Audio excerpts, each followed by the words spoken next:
Quero que você abra a sua Bíblia, livro do profeta Ezequiel, capítulo 47. Eu quero que você leia comigo Ezequiel 47, nós vamos ler dos versos 1 ao 12. Ezequiel 47. Pastor, eu acho que o senhor já pregou essa mensagem aí. Não, você está errado. Preguei Ezequiel 37.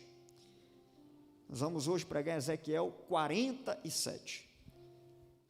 Versículo 1. Diz assim: o homem levou-me de volta à entrada do templo, e vi saindo de debaixo da soleira do templo, indo para o leste, pois o templo estava voltado para o oriente. A água descia debaixo do lado sul do templo, ao sul do altar. Então ele me levou para fora, pela porta norte, e conduziu-me pelo lado de fora até a porta externa que dá para o leste, e a água fluía do lado sul. O homem foi para o lado leste com uma linha de medir na mão, e enquanto ia, mediu 500 metros, ou, conforme outras versões, 1000 côvados, e levou-me pela água, que batia no tornozelo.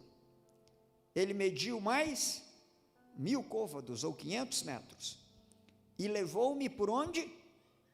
Pela água, que chegava ao joelho. Mediu mais 500, e levou-me pela água, que batia na cintura. Mediu mais 500, e agora era um rio, que eu não conseguia atravessar, porque a água havia aumentado e era tão profunda, que só se podia atravessar a nado. Era um rio, que não se podia atravessar andando. Ele me perguntou: filho do homem, você vê isto? Levou-me então de volta à margem do rio. Quando ali cheguei, vi muitas árvores, em cada lado do rio, e ele me disse: esta água flui na direção da região situada a leste, e desce até a Arabá, onde entra no mar. Quando deságua no mar, a água ali é saneada, ou curada, sarada.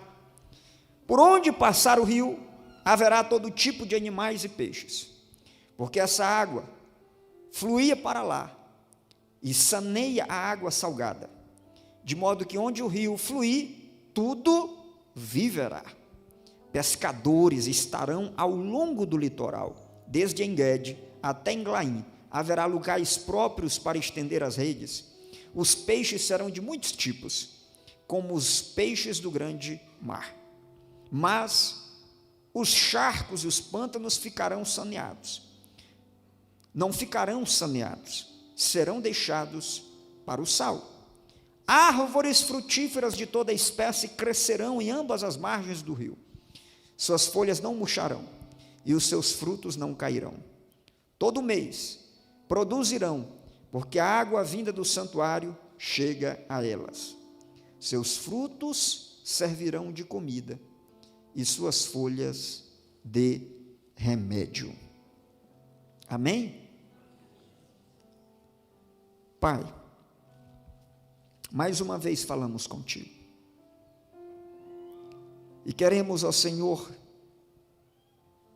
submeter os nossos pensamentos, as nossas preocupações, os nossos medos, os nossos anseios, nosso caminhar, nossa vida, à autoridade da Tua palavra. Que a Tua palavra, ó Deus, fale conosco, conforme a necessidade do nosso coração. Não aquilo que queremos ouvir, mas aquilo que hoje precisamos ouvir para sermos transformados, para sermos desafiados. É o que te pedimos, Pai, por Jesus Cristo. E contamos com o auxílio do Teu Espírito Santo para tocar os corações agora, para fazer cair todas as muralhas, todas as proteções humanas, tudo aquilo que o inimigo puder ou quer colocar para interpor, para atravessar esse canal que sai da tua palavra até o coração dos teus filhos. Repreende, ó Pai, toda intervenção maligna, em nome de Jesus. Amém. Tome seu assento. Os irmãos têm acompanhado juntamente comigo que nós temos orado ao Senhor nesse lugar, pedindo que o Senhor traga avivamento nesta casa. E essa semana, ou melhor, semana passada, aconteceu uma situação pelo menos inusitada. Eu estava vindo para a igreja e, de repente, meu filho deu um grito dentro do carro, assustado, não de assustado, mas na verdade, de admiração, de aquela coisa que surpreende ele. Eu vinha num trânsito pesado e, de certa forma, isso até me assustou um pouco. Mas, aí eu falei, meu filho, o que é? Porque eu fiquei preocupado, né? O que teria sido tão forte, que teria chamado tanto a atenção dele, né? E aí ele falou, pai, eu vi uma coisa muito diferente, muito estranha. Eu falei, o que foi? Ele falou, pai, eu vi uma bola grande, de fogo, vindo do céu, muito forte, sobre essa região aqui. Aí, a gente começou a conversar com ele, para tentar ver o que ele tinha realmente visto. A esposa falou, não, meu filho, é uma estrela cadente que você viu aí. Será que você viu? Mãe, eu vi. E ele naquele impacto visual que ainda estava tomando de conta dele, falou, mãe, uma coisa que ele nunca tinha visto, e tinha desaparecido. E aí, eu fiquei calado, não quis dar nenhum palpite sobre o que era aquilo, porque de fato eu não sabia. Mas quando passou um pouco mais, eu perguntei para ele, eu falei, meu filho, qual era o tamanho dessa bola na sua visão? Se você fosse olhar para o céu e colocar mais ou menos o tamanho dessa bola, que tamanho seria? Porque se for uma estrela cadente, por mais que a gente saiba que ela é muito grande, né, aquela luz que vem, que a gente vê, mas a gente pode colocar a cabeça de um dedo, assim, né, na nossa visão. É claro que ela lá é muito maior. Mas aí ele fez com a mão. Pai, era assim, uma bola de fogo, incandescente. E eu fiquei pensando alguns dias naquilo. Guardei no meu coração, não falei com ninguém, nem mesmo com ele, né? Ele está ali em cima, nem sabe que eu estou contando isso aqui. Mas aí depois eu lembrei, e o Espírito Santo colocou algo em meu coração, porque em um dos avivamentos que aconteceu, na história de todos os avivamentos, Deus permitiu que pessoas vissem sinais assim no céu. E eu guardei isso. Quando foi essa semana, aqui na oração pela manhã, teve um dia que orando e o Espírito Santo trouxe ao meu coração essa palavra. E aí se confirmou, porque depois, quando terminei a oração, aí eu acho que foi o pastor João ou outra pessoa que foi e leu em cima desse texto. E ontem pela manhã eu estava aqui no gabinete e de repente chegou uma irmã e pediu um momento. E ela falou, pastor, Deus já me mostrou 3 vezes uma coisa e eu não tenho falado, eu tenho negligenciado, mas eu vou dizer o que Deus mostrou. Primeira vez eu vi, após uma das vezes o senhor falou sobre avivamento, eu tive um sonho depois e eu vi a água limpa, escorrendo pelas paredes do altar. E aí depois, Passou o tempo, e o Espírito Santo me mostrou de novo em sonho. E aí eu via, agora água escorrendo por toda a igreja e molhando o pátio do templo. E a última vez, eu vi essa igreja sem teto. E uma chuva de água límpida, enchendo o templo. E a água saía do altar, e ela descia para a igreja. E era uma água limpa, transparente. E aí o Espírito Santo me cobrou. Me cobrou porque eu pensei assim: meu Deus, o pastor tem falado tanto sobre avivamento, tem orado tanto, e o Senhor me dá uma palavra, e eu negligencio, eu retenho a palavra. E aí o Espírito Santo, mais uma vez, ontem pela manhã, com essa mensagem dessa água, veio confirmar essa palavra que o Espírito Santo de Deus trouxe ao meu coração ao longo da semana, em Ezequiel capítulo 47. Essa mensagem, nós vamos dividi-la em duas partes. Por quê? Porque os versículos 1 ao 12, eles têm duas partes. A primeira parte vai dos versos 1 ao 7, e em hebraico são 100 palavras contadas. A segunda parte vai dos versos 8 até o verso 12. Hoje nós lemos todo o texto, e são 102 palavras em hebraico. A primeira parte é a visão do rio da vida, e a segunda parte são os resultados, é a interpretação sobre essa primeira parte e sobre o que faz o rio da vida quando ele passa por algum lugar. Para você entender rapidamente, serei objetivo sobre o momento que o profeta tem essa visão. Porque o momento em que Deus nos dá uma mensagem, ele também é importante para ajudar a entender a mensagem. Então, o profeta está no exílio, e há quem acredite que até essa altura o templo ainda não tinha sido destruído. Mas o povo, uma parte do povo foi levado para o cativeiro, e Deus estava tratando com o povo. A outra parte tinha ficado lá, e ainda estavam cultuando no templo. Mas Deus dá uma visão para o profeta Ezequiel, e leva o profeta Ezequiel lá no templo. Deus já havia falado por outros profetas, ao longo dos anos anteriores, como ele estava insatisfeito com os cultos que eram apresentados, os sacrifícios que eram apresentados no templo, com o estilo, o ritmo de vida que as pessoas vinham levando.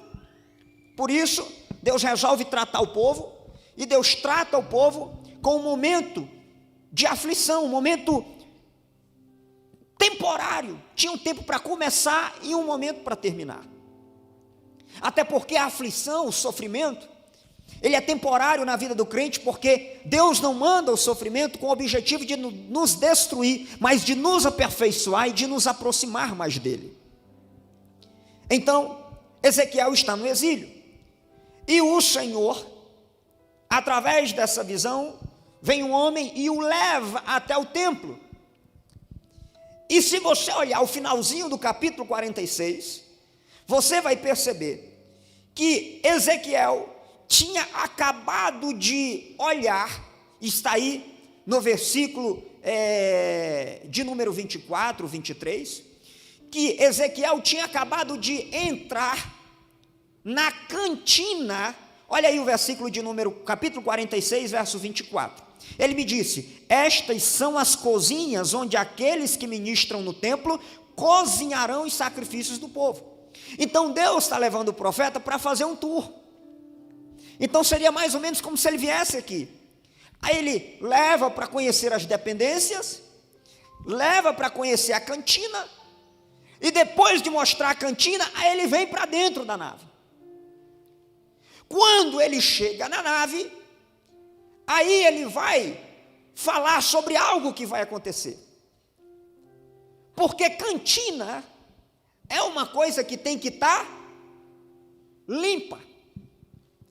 Um dos lugares onde mais se suja quando se usa é o quê? Banheiro e cantina. Então a cantina, por que a cantina, essa cantina aqui, por que ela era sempre suja, digamos assim? Porque o sangue dos animais sempre estava ali, envolto nas coisas, porque eram animais sacrificados. Não é como hoje que a gente compra carne já sem sangue, etc., toda limpadinha, tratada. Não, o animal era sacrificado no templo, a carne na cozinha do templo. E esse sangue, gente, você já percebeu que sangue, se não limpar, ele começa a apodrecer? Então você imagina que naquele templo tinha sacrifício de manhã e de tarde, de manhã e de tarde, de manhã e de tarde, dezenas de animais sendo sacrificados. Então, aquele sangue daquele animal, daqueles animais, precisavam de vez em quando ser lavados, tirados, senão aquilo ali ficava um odor que ninguém aguentava. Só que existe uma outra coisa que está incomodando as narinas de Deus. Não é o sangue dos animais somente, mas é o tipo de sacrifício, o tipo de oferta que está sendo oferecido pelo povo. Aí Deus dá uma visão para o profeta, que está ávido por avivamento, que está orando a Deus por um momento de restauração, que está no exílio sofrendo por causa do povo, porque ele mesmo não tinha individualmente culpa daquilo, mas estava junto com o povo, era a voz de Deus na deportação, no exílio, lá na Babilônia. E aí Deus leva o profeta. E o profeta, depois desse tour, de ver a cantina que precisava ser limpa, é como se ele estivesse pensando, como é que vai ser a limpeza desse lugar? Porque o sangue escorre. Aí Deus mostra uma coisa para o profeta. Debaixo da soleira de uma das portas do templo, verso de número 1, verso 2, e especialmente finalzinho do 2, tem uma água que fluía, um filete de água que fluía. Essa água, por onde ela ia passando, ela ia limpando. E o profeta começa a entender uma coisa que nós também já vamos começar a aplicar, que Deus estava anunciando que antes do avivamento que ele iria trazer, antes do renovo que ele traria, antes do período de abundância e de prosperidade, antes de toda a restauração, é necessário limpeza, conserto. Deus não manda avivamento sem primeiro mandar conserto. Deus não manda o seu poder sem primeiro limpar a igreja. Então, antes da colheita é necessário plantio, e antes de plantar é necessário cortar a terra. Corta-se a terra para poder jogar a semente e ter plantio. Assim também Deus faz, antes de trazer um avivamento, ele limpa. Historicamente falando, todos os avivamentos foram assim. Quando Deus quer trazer um avivamento sobre algum lugar, sabe o que ele faz? Primeiro, ele faz com que a pregação da palavra ganhe proeminência. Por quê? Porque a pregação da palavra gera arrependimento e mudança na vida das pessoas. Quando a pregação gera arrependimento, aí as pessoas começam a ter vontade de andar em santidade, o que resulta numa comunhão maior com Deus, e aí Deus começa a abençoar o povo e proporcionar a restauração que nós pedimos. E quando a gente fala de purificação, não tem como falar de limpeza sem falar de água. A água, ela faz duas coisas na Bíblia. Eu quero que você grave as duas coisas. Primeira coisa, eu quero que você repita assim comigo: ela limpa. Mas a água não serve só para limpeza. A água serve para uma outra coisa na Bíblia. E hoje, a água serve para nos saciar. ela serve para limpar, mas ela serve também para nós bebermos. Então veja, aqui o que está acontecendo? Deus está dizendo para o profeta Ezequiel que o povo dele, antes de ele abençoar a terra, porque o povo está pedindo restauração, mas Deus está dizendo, antes de eu restaurar a terra de vocês, eu vou mandar um rio que vai sair de dentro do templo. E o templo simbolizava a presença de Deus. Dentro do templo tinha a arca da aliança, que simbolizava o próprio trono de Deus. Gente, o que isso significa? Eu posso conectar Ezequiel com 2 livros da Bíblia. Qual é o primeiro, pastor? O primeiro é Gênesis, porque em Gênesis 2 fala de um jardim, e lá fluía um rio que tinha 4 braços. Mas eu também posso conectar Ezequiel com o Evangelho, ou melhor, com o livro do Apocalipse, porque no livro do Apocalipse, se você olhar no capítulo de número 22, quando fala sobre a Nova Jerusalém, ele diz assim: então o anjo me mostrou um rio de água da vida, que claro como cristal, fluía do trono de Deus e do Cordeiro. Verso 2, no meio da rua principal da cidade, cada lado do rio estava a árvore da vida, que frutifica 12 vezes por ano, uma por mês. Ou seja, se você pega Gênesis e Apocalipse, você tem esses 2 elementos. Em Gênesis você tem o rio que flui lá no jardim, que é o símbolo da presença de Deus, correndo e dando manutenção à vida, e você observa que aquele rio lá do Éden, ele volta a aparecer em Apocalipse 22, ou seja,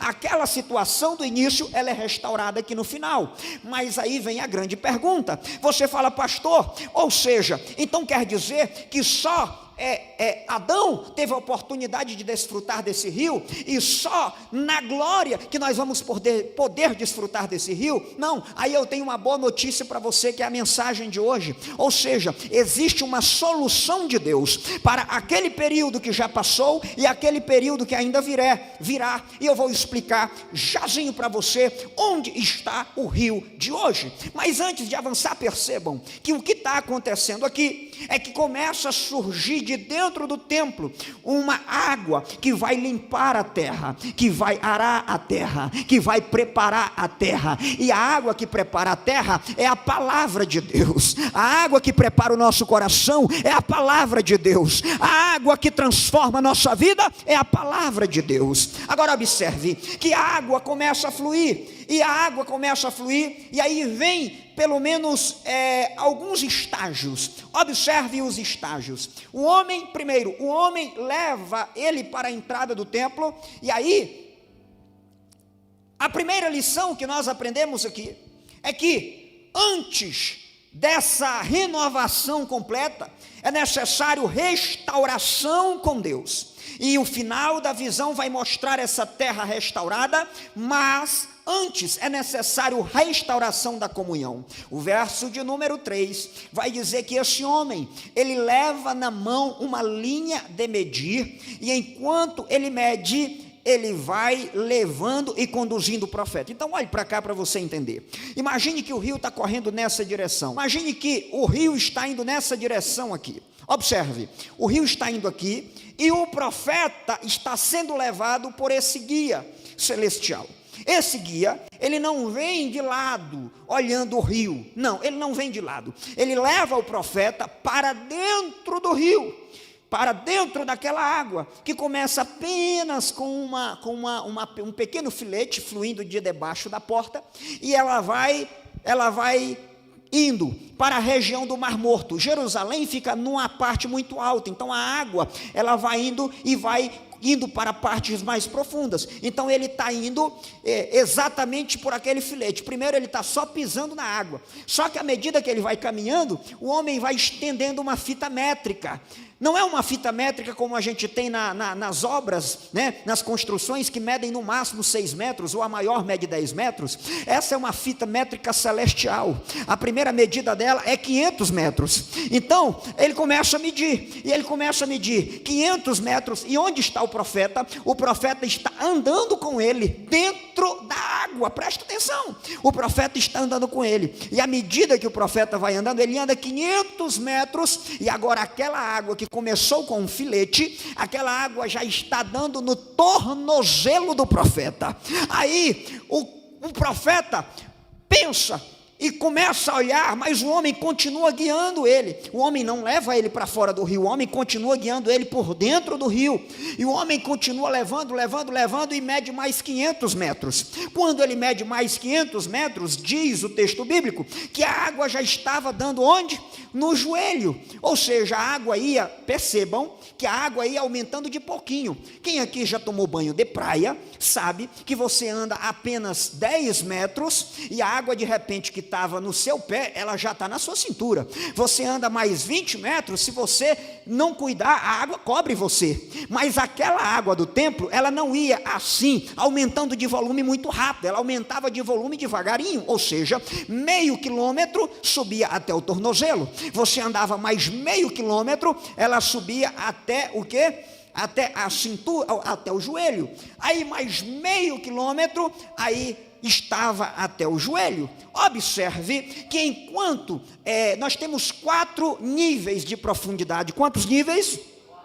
O primeiro nível, eu ainda consigo andar. O segundo nível, a água dá no joelho, eu ainda consigo andar. Terceiro nível, eu ainda estou com água na cintura, eu consigo andar. Quem aqui já observou que o seu movimento na água, quanto mais a piscina é funda, mais difícil fica para caminhar, sim ou não? Se você está com água apenas debaixo dos seus pés, você consegue correr. Se você está com água, por exemplo, no seu joelho, você ainda consegue andar um pouco mais rápido. Mas se você está com água na cintura, você já começa a ter um movimento um pouco mais limitado. E se você tem água, por exemplo, aqui na altura do coração, você também, aí a dificuldade para andar é ainda maior. Observe que é isso que acontece aqui. Primeiro nível de profundidade, ele consegue andar. Segundo nível, ele consegue andar. Terceiro nível, ele consegue andar. Mas quando chega no quarto nível, a água já está passando da altura do coração,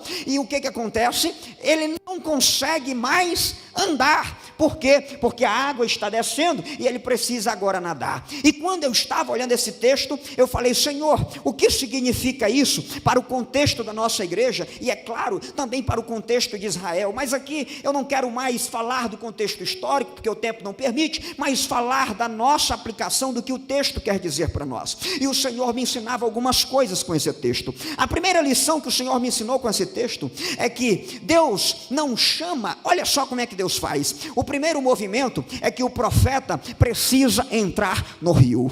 Para que haja esse mover de Deus, o profeta precisa entrar no rio. O profeta precisa ser guiado por esse homem dentro do rio. Ou seja, a gente pensa, quando a gente fala de avivamento, a gente começa a raciocinar, a gente começa a esperar que vai chegar um dia em que de repente a gente vai chegar aqui no culto e o avivamento vai estar aqui dentro, e aí ele vai entrar dentro da nossa vida, ou que de uma hora dessas você vai estar no trânsito, ou que você vai estar dirigindo, ou que você vai acordar, e de repente o avivamento vai entrar por dentro dos seus olhos, por dentro dos seus ouvidos, por dentro da sua boca, e você de repente vai ficar avivado. Gente, não é assim que começa o avivamento. Não é o rio entrando em você, mas é você entrando no rio. Não é você esperando que o Espírito Santo vá buscar você, mas é você buscando o Espírito Santo, é você buscando na palavra, é você buscando na oração, é você buscando a presença de Deus. A gente fica passivo. Quando é que esse avivamento vai chegar?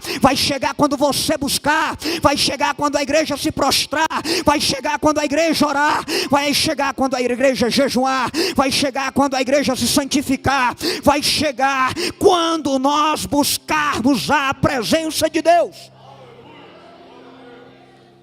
Segunda lição. Tem a gente é muito tendente a se acostumar com as coisas. A gente se acostuma com as coisas às vezes até com uma coisa que não é muito boa, mas a gente já se acostuma com ela. A gente nem espera o melhor, a gente já se acostuma. Por exemplo, você está morando num apartamento. Aí de repente Deus te dá, você está morando num apartamento de 50 metros. Aí Deus te dá uma casa de 60 metros. Aí você já fica saciado, você está bom. Porque a gente se contenta logo com pouca coisa. A gente estabelece uma meta, quando a gente alcança o primeiro objetivo, a gente para de buscar. A gente diz, já está bom. Nós nos acostumamos muito fácil. Para nós, a gente evita mudança, porque a gente gosta do conforto, ninguém gosta de mudar. Agora, observe, o que me chama a atenção, e essa é a segunda lição, é que o homem está sendo guiado, ou seja, o profeta está sendo guiado por esse homem. Agora observe, que quando chega e a água dá no tornozelo, aí ele poderia pensar, aqui já está bom, eu não preciso mais avançar, eu já estou sentindo uma presença de Deus, eu choro de vez em quando, eu sinto alguma coisinha, um arrepiozinho na hora do hino, na hora da ceia, já está bom demais. E aí a gente pensa que aquilo que a gente já está vivendo, é tudo que Deus já tem para nós. Só que a gente não faz ideia que mesmo aquilo que a gente esteja vivendo, que seja bom, está apenas no começo daquilo que Deus quer para nós. Ou seja, o nosso problema é que a gente começa a buscar, a gente começa a orar, na primeira resposta de Deus a gente para, a gente se contenta, não busca mais, a gente começa a passar por uma dificuldade, ora, recebe a vitória, já para de orar, já para de buscar o Senhor. Mas aí o profeta está fazendo uma coisa que eu e você precisamos fazer. Nada do que você já recebeu até agora faz parte do tudo que Deus quer para você. Deus quer muito mais. Você caminhou, pastor, a água está no tornozelo, caminha mais, porque Deus quer mais para você. Pastor, é isso, Deus quer mais. Aí você continua caminhando. Agora tem um detalhe, quando você caminha, você está caminhando com as suas próprias pernas, mas está sendo guiado pelo homem, é ou não é? Agora, você anda depois com um pouco mais de dificuldade, porque a água está no joelho, ou seja, agora você precisa ser guiado pelo homem para andar com mais facilidade. De repente você anda e não se contenta com aquilo, e vai um pouco mais, ora um pouco mais, jejua um pouco mais. Aí o que Deus faz? Deus te coloca no nível em que a água dá na cintura. Aí chega aquele momento, você ainda não se conforma, aí vai acontecer um milagre. Sabe por quê? Porque a água agora, ela começa a dar, sabe aonde? A água começa a dar no coração. Quando a água dá na altura do coração, na altura da boca, na altura dos olhos, na altura da mente, é porque você já está tão dominado pelo Espírito, teu coração já está tão cheio de Deus, os teus olhos já estão tão disciplinados pelo Espírito, a tua boca já está tão cheia da presença de Deus, você já está tão tomado pela glória do Senhor, que aí tem uma coisa, você não consegue mais caminhar com as suas próprias pernas. Sabe por quê? Porque agora não é a tua vontade que determina, agora é a vontade do Senhor. Observe que quanto mais fundo a gente vai, menos a gente tem poder ou gerência sobre o nosso caminhar. Quanto mais a gente vai fundo, menos temos gerência sobre o nosso caminhar. Por quê? Porque quem passa a ter gerência sobre o nosso caminhar é o Espírito Santo, até chegar a um determinado nível em que você vai dizer: Senhor, eu não consigo mais. Quando você disser eu não consigo mais caminhar nesse sentido do avivamento, não é porque você está prostrado, mas é porque você já está tão cheio de Deus, que não é a tua vontade que manda, que não é a carne que manda, que não é o teu pensamento que manda. Sabe o que é? É o Espírito Santo de Deus. Aí você tem que nadar nas águas do Espírito. Por quê? Porque chegou um nível de profundidade para você. Mas eu quero terminar dizendo uma coisa. Eu ainda não respondi aquela pergunta, pastor. De um lado tem o Gênesis, do outro tem o Apocalipse, onde está o rio hoje? Aí a gente precisa entender o que acontece em João, no capítulo de número 7. Observe, põe na tela aí para nós, por favor. João 7, verso 37. Vamos ler juntos. João 7, 37. No último e mais importante dia da festa. Que festa? Fale assim comigo: festa dos tabernáculos. Antes da gente continuar, deixa esse texto na tela, por favor, eu vou explicar rapidinho. Na festa dos tabernáculos, no último dia da festa, que era o 8º dia, os sacerdotes saíam do templo, ficava alto, com bacias de prata. Ele ia, o povo atrás, até o tanque de Siloé, presta atenção, buscar o quê? Buscar água, fale água. Aí ele ia com aquelas bacias de prata, enchia no tanque de Siloé água, voltava, chegava no altar e despejava a água para limpar e tirar o sangue. Lembra do sangue que eu disse que ficava sujo no altar por causa daqueles animais que eram mortos ali? Voltava no tanque de Siloé, enchia de água de novo, vinha, jogava água no altar, limpava mais um pouco, voltava, enchia de água. Eles faziam isso 8 vezes. Enchia de água, voltava, chegava aqui no altar, jogava água de novo, aí chegava por último para terminar o último dia da festa. De repente, Jesus vendo tudo isso, sabendo que aquela água que eles estavam usando, primeiro, vinha de um tanque, água parada. Segundo, era uma água só para limpar, externamente, mas não limpava o coração, e nem matava a sede. Aí Jesus vendo aquele ritual, vamos ler juntos, no último, e mais importante dia da festa, no dia que eles iam lá buscar as 8 vezes, olha só o que diz o texto. Jesus levantou-se e disse em alta voz, vamos ler juntos? Se alguém tem sede, venha a mim e beba. Põe o próximo. Quem crê em mim, como diz a Escritura, do seu interior fluirão rios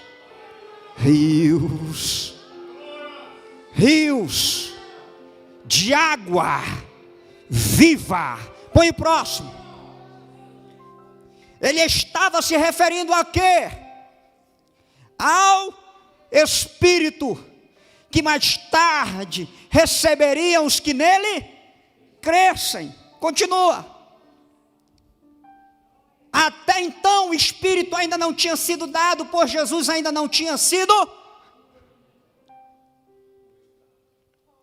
Então, eu vou responder a pergunta. Em Gênesis, o rio está no paraíso. Em Apocalipse, o rio estará na cidade santa. Mas até chegar lá, Deus disse, eu não vou deixar o meu povo com sede. Eu vou dar o meu Espírito. Aí João 4 a gente entende isso. A mulher está indo buscar água no poço, o poço tem água parada.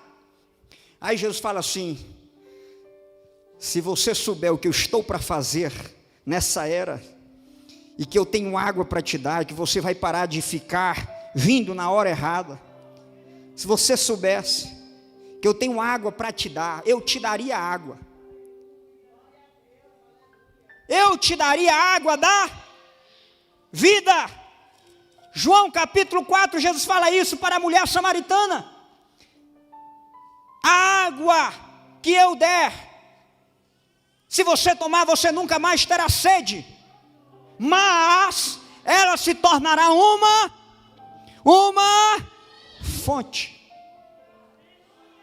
Aí eu fui tentar entender isso. Aí Deus me deu um entendimento. A partir uma coisa vai juntando a outra. Hoje eu dei aula para as crianças, no curso de Teologia Kids, e aí à tarde me veio o entendimento. Nós ensinamos que a Arca da Aliança é o símbolo da presença de Deus, que hoje somos nós carregamos a presença de Deus. Aí Deus me fez entender, esse templo apontava para Jesus, que um dia poderia dizer, quem tiver sede vem a mim e beba. Não só vai ter sua sede saciada, como também vai receber o meu Espírito quando eu for. E aí imagina que aquele templo, olha só, aquele templo não existe mais. Aquele templo agora se transformou em eu e você. Nós somos templo de Deus. Paulo diz: ou não sabeis que vós sois templo do Espírito Santo, que o Espírito habita em vós? Ou seja, você pode ser aquele templo do qual sai água, ou você pode não ser o templo que sai água. Se você for o templo que sai água, sabe o que acontece? Começa a sair uma água de dentro do seu coração, e essa água vai se tornando uma fonte, essa água vai se tornando um rio, essa água vai se tornando um afluente grande para saciar a sede das pessoas que estão ao redor de você. Eu quero orar com você, mas eu quero que você entenda uma coisa: você precisa dessa água. Pastor, parece que não tem água nenhuma fluindo dentro de mim, porque eu estou com sede. Então peça ao Espírito Santo, peça ao Espírito Santo, peça ao Espírito Santo, porque você é templo do Espírito Santo, templo do Espírito Santo, e dentro de você tem esse rio, conforme Jesus disse: dentro deles fluirão rios de água viva. Essa mensagem mostra para nós a importância de nós nos mantermos cheios do Espírito Santo. O crente não pode estar sem o Espírito Santo, porque o Espírito Santo nele é esse rio que flui